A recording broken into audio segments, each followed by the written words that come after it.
ఇప్పుడు మీరు చూస్తున్నది దేవగిరి కోట. ఇది అన్డిఫీటెడ్ ఫోర్ట్ ఇన్ ఇండియాగా ప్రసిద్ధి చెందింది. ఈ కోట ఎంత కట్టుదిడ్డంగా ఉంటుందో ఒకసారి చూపిస్తా చూడండి.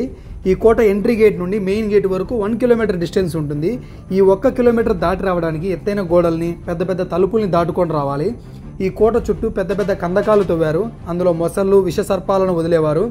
సో శత్రువులకి కోట లోపలికి వెళ్ళడానికి వేరే దారులు ఏమీ లేవు, ఒక్క మెయిన్ గేట్ తప్ప.